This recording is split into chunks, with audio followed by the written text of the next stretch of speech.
How would you handle those who become upset when they demand your attention? Well, if somebody gets upset and they get angry, you got to remember what is behind anger. It's always fear. They're afraid of one of two things. Human beings have two primary fears: fear that we're not enough, in other words, we don't have what it takes, or fear that we won't be loved. Mm-hmm. And if somebody's reacting angrily, they're afraid. They're afraid they're not going to get you, or they're not going to get love back in return. And that's typically so. The good thing is it shows they care. But if they're constantly getting butthurt, because an insecure person or somebody that's a liar and cheater is always going to get upset about it and be very accusatory.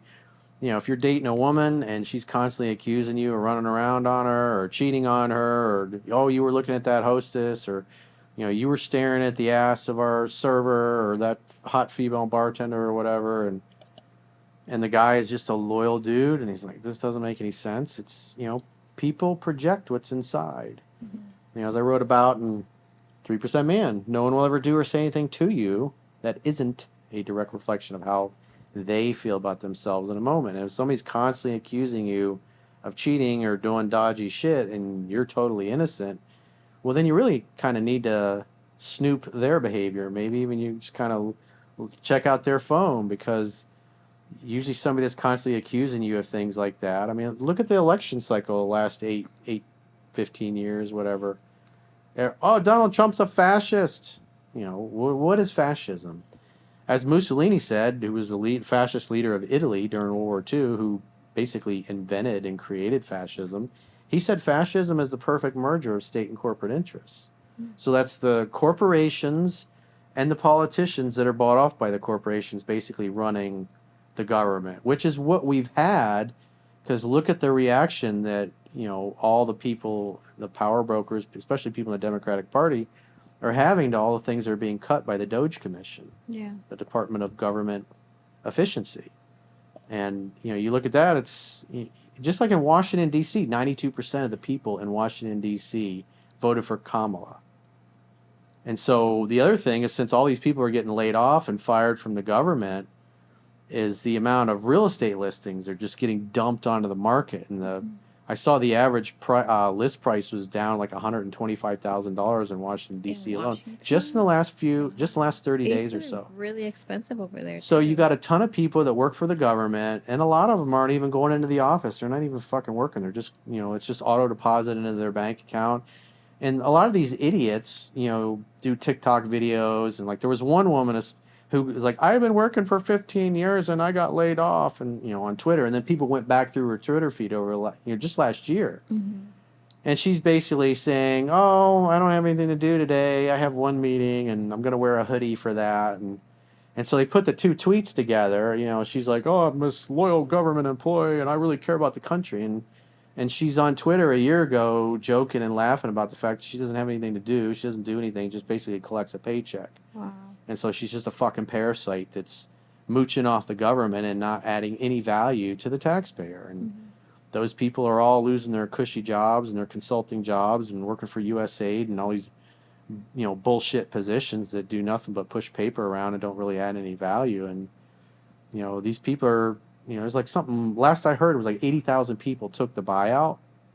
And then the people that didn't take the buyout, they get laid off or fired anyways. And when the American taxpayer looks at that and says, well, these people weren't even working. Mm-hmm. Or they said, you got to come back to the office. And they're like, I don't want to come back to the office. Some of them have moved away because, when the COVID lockdowns happened, a lot of them moved down here to South Florida. Right. And now they're out of a job. And so, you should see wherever these people migrated to, which would, you'd be Florida, Texas, Tennessee, any of these red states where they moved to after COVID.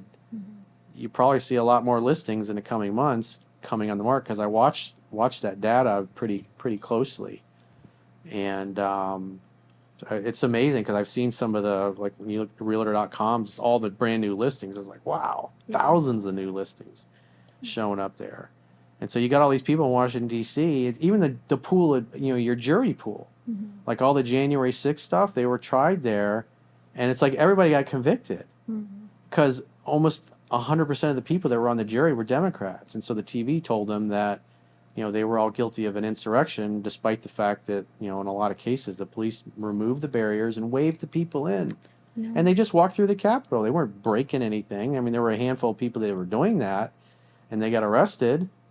But, they went after like thousands of people. And what's come out is like 40% of the FBI was focused on the January 6th stuff. And meanwhile, you got, the New Orleans terrorist attack that happened about a month ago. The guy mowed down all those people. It's Yeah. If you got 40% of the FBI chasing at, trying to identify somebody's 90-year-old fucking grandma that was walking through the Capitol because the Capitol Police waved them in Mm-hmm. at the entrance where they were at, and now you're trying to prosecute her and put her in fucking jail and wreck her life.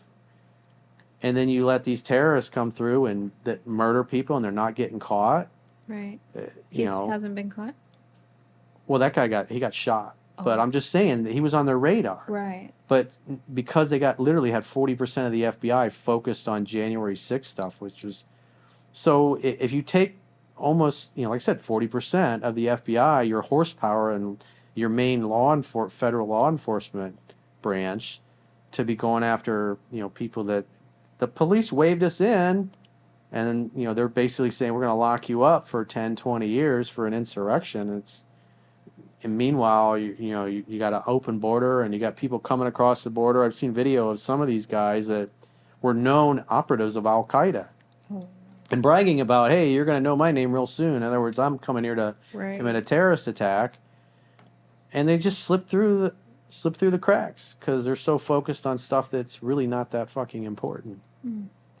And so I don't really have any sympathy for all these people in DC that, a bunch of fucking parasites that, especially when you see what, they even the people that were on 60 Minutes right after that, there was two people, a man and a woman that were on 60 Minutes. And then when you looked at their history, it's like, they're just ripping off the taxpayer, not really adding any fucking value. I don't have any sympathy for these fucking people at all. It's time for them to get fired and go get a real fucking job instead of, constantly being taxed to death and having more of your money taken. And then you see how it's just billions and billions and billions and billions of dollars just fucking wasted. Mm-hmm. When they're auditing the Treasury, I think it was Social Security, or maybe no, I'm sorry, it was the Treasury. The Treasury has sent out $4.7 trillion, trillion with a T, in payments. And I don't know who the fuck they sent them to. They have no record of this, totally untraceable.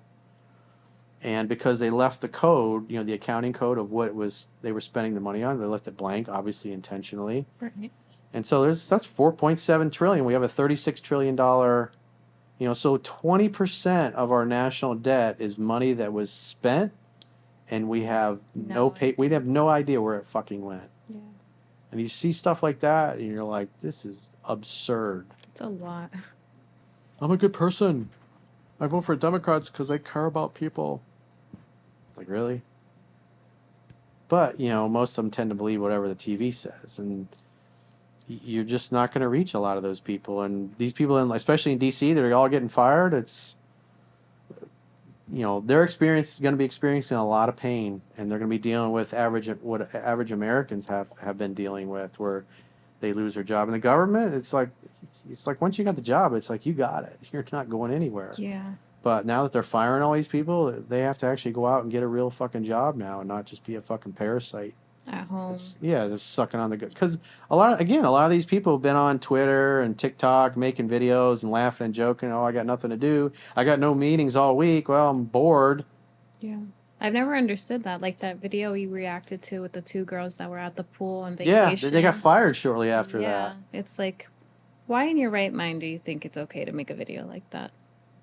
Because their behavior was enabled. Yeah. So they're probably on the left, and they felt entitled to, get a job and go to an Airbnb and hang out and sometimes do some work. I mean, just listen to them talk about what their job was. I'm a product manager, or I do the credit card thing. It's like, you're probably making some multiple six-figure salary and maybe doing 10 hours of real work during the week. And since the company is so big, nobody really knows what you're doing or where you're at. You just get paid automatically. And Facebook was making so much money. It's like, that's what happens. The more a company makes, you get people that come in that don't pull their weight, and they're able to kind of hide in the bureaucracy because nobody's really paying attention. The company's doing so well. There's so much excessive cash that it really doesn't matter. But now that the spigot's turned off, like I said, they're all in for a rude awakening.